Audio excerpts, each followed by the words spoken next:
নমস্কার, আমি সহেলি। সহেলির গল্পে সবাইকে ওয়েলকাম। আজ আবার চলে এসেছি নতুন একটা গল্প নিয়ে। ঘড়িতে বাজে এখন ভোর 3:55। আজ মহালয়া, পিতৃপক্ষের শেষ আর দেবীপক্ষের শুরু। বাড়িতে রেডিও নেই, তাই ফোনে মহালয়া ডাউনলোড করে রেখেছিলাম আগে থেকেই, আর সাথে এই স্পিকারটাও চার্জ দিয়ে রেখেছিলাম। আমার কাজ ছিল ভোরবেলা নিজে উঠে সবাইকে ঘুম থেকে ডেকে তোলা। তাই এখন যাচ্ছি মা বাবাইয়ের ঘরে ওদেরকে ডেকে তুলতে। সবাই একসাথে বসে মহালয়া শুনবো। 4টে বেজে গেছে, এইবার মহালয়াটা চালিয়ে দিই।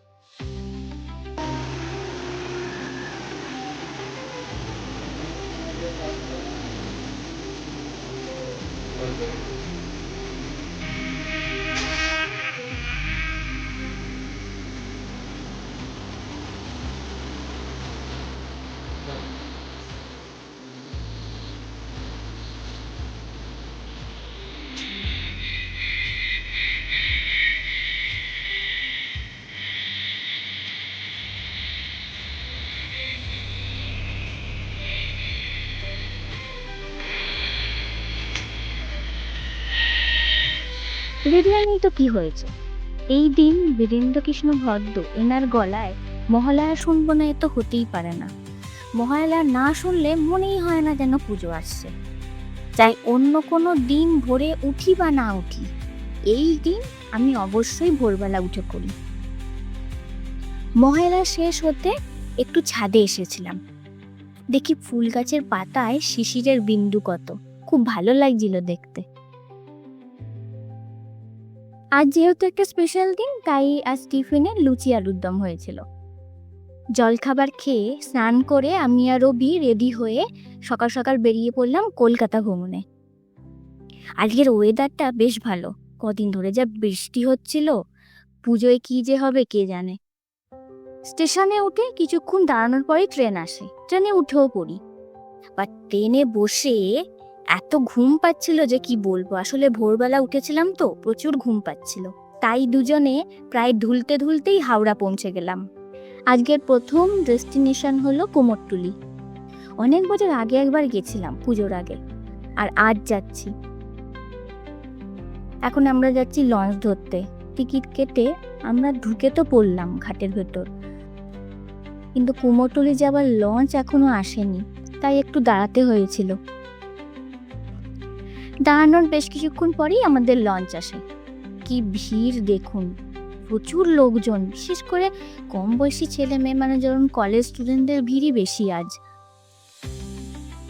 তো যাই হোক, সামনেটা একটু ফাঁকা হতে আমরা লঞ্চে উঠে একটা ফাঁকা জায়গা দেখে দাঁড়িয়ে পড়লাম। আজ খুব রোদ উঠেছে, তাই গরমও খুব লাগছিল। লঞ্চটা চলতে গঙ্গার হাওয়াটা গায়ে লাগলে বেশ ভালো লাগছিল। এইদিকে যাবার লঞ্চে চাপতে আমার বেশ ভালো লাগে, কেন বলুন তো? কি সুন্দর হাওড়ার ব্রিজের নিচ দিয়ে লঞ্চগুলো যায়, খুব ভালো লাগে দেখতে।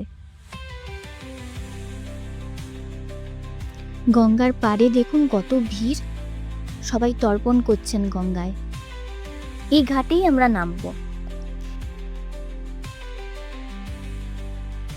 জেটি থেকে জাস্ট বেরিয়েছি গেট দিয়ে, দেখি গিজ গিজ করছে ভিড়।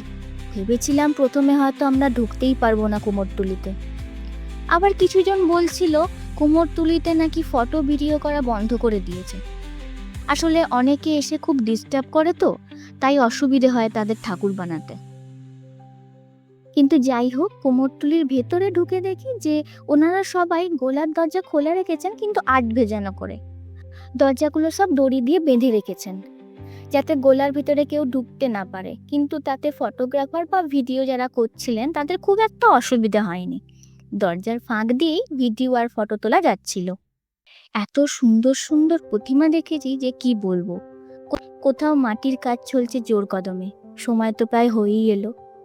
কোথাও চোখ আঁকা হচ্ছে, কোথাও রং হচ্ছে, কোথাও আবার প্রতিমাকে শাড়ি পরানো হচ্ছে, আবার কোথাও ছোট ছোট প্রতিমাও তৈরি করে রাখা আছে।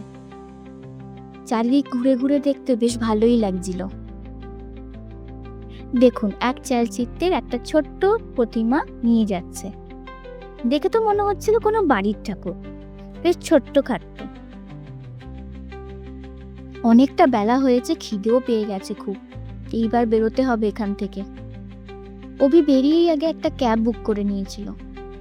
আজকের নেক্সট ডেস্টিনেশন হচ্ছে টিরেটি বাজারের একটা অথেন্টিক চাইনিজ রেস্টুরেন্ট, যার নাম হচ্ছে সেই হুই। ওখানেই আজ আমাদের লাঞ্চের প্ল্যান। এই যে এসে গেছি। অ্যাকচুয়ালি এই রেস্টুরেন্টটা সেন্ট্রাল মেট্রো স্টেশন থেকে কাছাকাছি। ঢুকেই আগে আমরা মেনু কার্ড দেখি, বাট যেহেতু অথেন্টিক চাইনিজ রেস্টুরেন্ট তাই অর্ধেকের বেশি মেনুর নামই আর প্রিপারেশন কি দিয়ে সেটাই বুঝতে পারছিলাম না। তাই একজনকে ডেকে বুঝে শুনে একটা এগ চিকেন রাইস, যার নামটা ছিল কি যেন একটা, সেই নাসি মুসা যাই হোক, ওইটা আর একটা চিলি চিকেন অর্ডার দিয়েছিলাম। অর্ডার দেবার 10-15 মিনিটের মধ্যেই চলে আসে সেই রাইস আর চিলি চিকেন। প্রথমে ওনারা শেয়ার করে দিয়েছিলেন আমাদের প্রয়োজন মতো। বাবা রে, যা খিদে পেয়েছিল! খিদে পাবে নাই বা কেন বলুন তো, সেই সকালে কটা লুচি আলুর দম খেয়ে আমরা বেরিয়েছি।